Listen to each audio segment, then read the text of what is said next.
Mas, ini ada salah satu pakar yang mengatakan bahwa akan muncul agama baru dan akan sebagai panutan orang dunia. Bagaimana pandangan Mas? Kalau saya pandangnya bukan agama, Apa Mas? tapi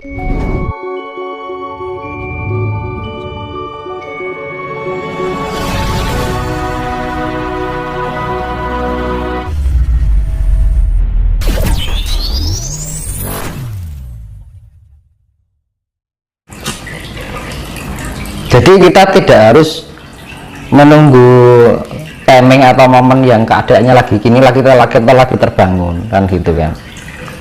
Jadi harus kesadaran itu karena ya faktor gimana ya zaman sekarang itu faktor lingkungan juga pengaruh, faktor orang tua ya kan.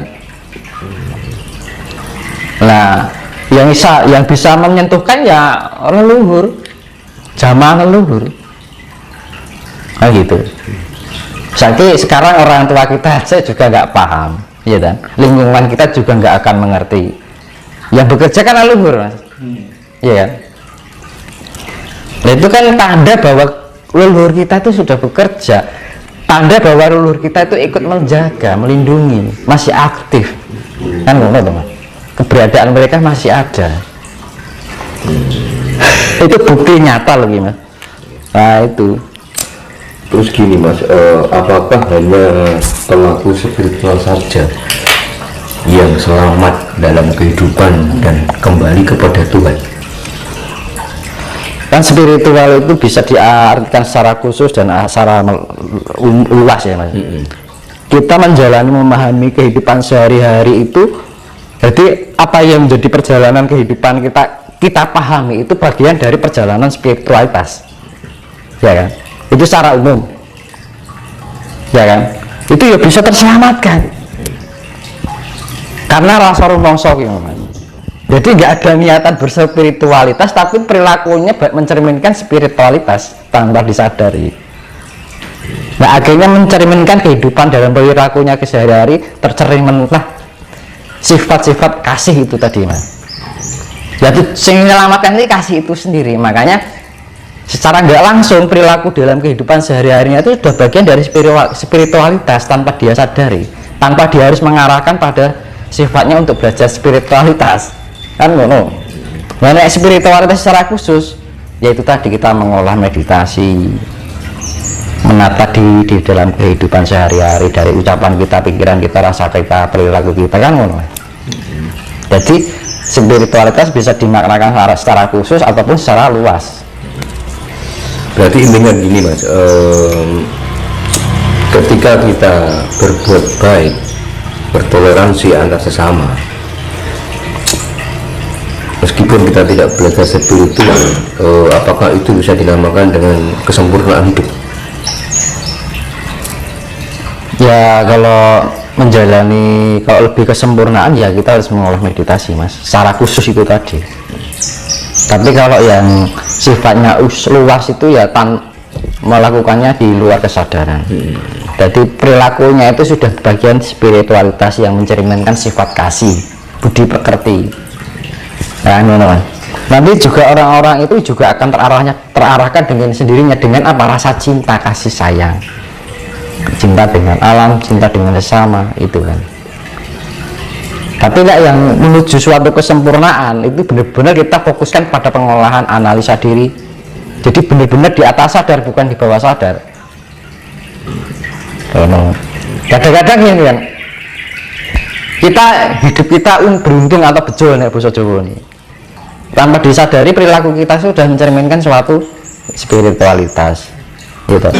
Alhamdulillah itu bejo, selamat gitu loh dari bencana atau apa gitu kan. Ini contohnya yang kayak di Semeru dulu, bapak siapa itu yang diselamatkan, karena mungkin perilakunya bagian dari spiritualitas di dalam kehidupan sehari-harinya, akhirnya apa? Terselamatkan kan itu. Tapi terselamat istilahnya dalam lingkup terselamatkan, untuk menuju suatu kesempurnaan harus diarahkan lebih khusus. Makna spiritual yang secara khusus karena apa? Penyempurnaan. Karena di dalam diri kita kan nek wong Jawa sembah cipta, sembah rasa, sembah jiwa, sembah raga kan ngono. Nah, sembah cipta yaitu ya kita harus memelihara pikiran kita untuk menjadi pikiran yang lebih baik. Rasa kita memelihara rasa kita biar menjadi pribadi yang inner beauty. Karena mas smart ya, kecerdasan. Inner beauty ya kan. Sembah jiwa untuk menjadi pribadi yang bilin atau penuh kasih ya kan. Self control, pengendalian. Nah, sembah rogo ya segala tindakan perilaku kita itu tidak merugikan dari alen, entah itu sama hewan, entah itu sama tumbuhan, entah sesama hamemayu hayuning sasomo. Makanya kan hamemayu hayuning bawono, hamemayu hayuning sasomo, hamemayu hayuning diri. Yang itu konsep Trifula Wedala itu ya mas. Iya. Nah itu kembali pada itu lagi. Pemeliharaan. Jadi kita hidup itu harus bisa memelihara diri kita. Untuk mencapai tingkat kesempurnaan itu peliharalah pikiran kita, peliharalah ucapan kita, peliharalah rasa kita, peliharalah, karena pemeliharaan itu sifatnya hamemayu hayuning brawono, hamemayu hayuning sasomo, hamemayu hayuning diri. Nah itu yang namanya kan kalau yang ajaran yang kayak gini lebih condong ke Buddha. Ke Buddha. Iya. Karena Buddha itu sifatnya pemeliharaan. Itu mas. Berarti intinya ajaran kejawen itu sama dengan ajaran Buddha. Justru orang dulu kita tuh lebih murninya ke Buddha dulu. Murni ke Buddha. Iya. Bukan ke Hindu ya. Buddha, lebih Buddha. Mas, ini ada salah satu pakar yang mengatakan bahwa akan muncul agama baru dan akan sebagai panutan orang dunia. Bagaimana pandangan Mas? Kalau saya pandangnya bukan agama, Apa Mas? tapi tuntunannya. Tuntunan. Pedoman. Itu seperti apa Mas nanti prakteknya? Ya budi pekerti mas. Budi pekerti yang sudah include di dalam sifat-sifat ajaran Jawa. Kan itu tadi yang saya bilang, yang namanya budi pekerti itu kan budi kan perbuatan yang baik kan, pekertian perilaku yaitu sifatnya kasih. Mau dengan ajaran apapun kalau kita tidak bisa menciptakan energi pancaran kasih sayang itu ya percuma mas. Nah jadi pada intinya itu pelajaran kehidupan itu nggak usah rumit, sederhana tapi bisa menghasilkan. Hasilnya apa? Kasih.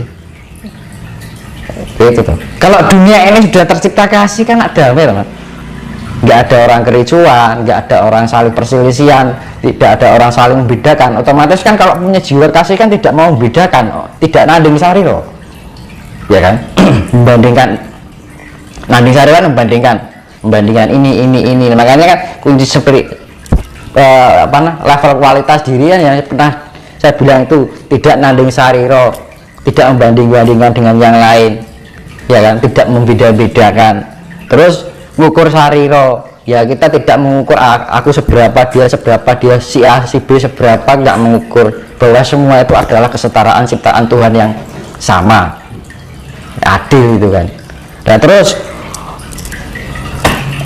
tepo sariro, kita bisa lebih memahami yang lain, entah itu terhadap manusia, hewan, tumbuhan, dan semua ciptaan yang ada di alam semesta ini. Sifatnya pemeliharaan, hamemayu hayuning sasomo, ya kan?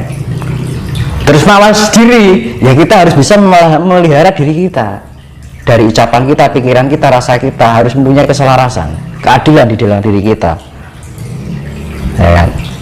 Nah, bisa mengenal diri kita, akhirnya apa bisa mawas diri, akhirnya kita apa? Ngulat sariro, bisa memahami diri kita akhirnya menemukan jati diri kita, identitas ini loh, aku tuh sebenarnya seperti ini kan gitu. Makanya kalau mawas diri, kita punya jerawat nih, kalau kita nggak nengok kaca kan nggak bisa toh mas, jerawat itu bentuk apa segedenya seberapa. Makanya kan harus bercermin diri biar kita mengetahui diri kita kan.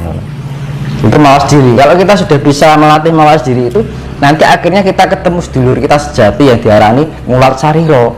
Mulat itu artinya melihat. sariro diri kita sendiri. Kita sudah melihat diri kita, perwujudan diri kita sendiri, ya artinya manunggal ya, Mas.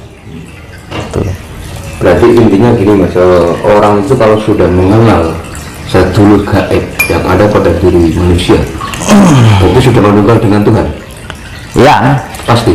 jati diri. Jadi sudah merasakan keberadaan Tuhan itu di dalam diri kita. Oh ini loh, karena gini, di dalam tubuh manusia itu ada fisik dan non fisik. Nah itu ujungnya sama, tidak ada manusia, tidak hanya manusia, bumi ini juga punya non fisiknya. Jadi ibaratnya itu yang satu fisik dan satu non fisik. Bumi ini juga ada non fisiknya, wujudnya kayak bumi. Jadi semua partikel Tuhan itu ada non fisik dan ada fisiknya. Nah itu, kalau kita sudah mengenal, kalau kita sudah memahami diri kita, ini toh keberadaan Tuhan itu seperti ini kan. Jadi mengenal kriteria Tuhan itu loh, akhirnya kita bisa diterapkan dalam kehidupan sehari-hari, perilaku kita, ucapan kita, rasa kita, itu pikiran kita kan. Ya, makanya kan untuk ketika kita ingin belajar spiritualitas, hasil akhirnya adalah kasih, punya perilaku dengan kasih sayang, ya kan. Ucapan harus dilandasi kasih sayang, pikiran harus dilandasi kasih sayang, rasa juga dilandasi inner beauty atau kasih sayang. Itu teman. Kalau sudah gitu, misalkan di dunia ini tidak bisa menerapkan itu, ya mesti damai teman. Yaitu yang namanya yang diartikan budi pekerti itu, karena orang Jawa itu lebih makanya kan level kualitas diri itu ya, kalau orang bisa menelipkan 5 itu ya selesai, orang akan mengenal. Pertama, tidak nanding sariro. Kedua, tidak ngukur sariro. Ketiga, tepo sariro, lebih bisa memahami yang lain, entah itu hewan, tumbuhan, atau manusia, atau semua ciptaan alam semesta, bagian dari alam semesta. Terus mawas diri, kita lebih menganalisa yang ada di dalam diri kita, ya kan.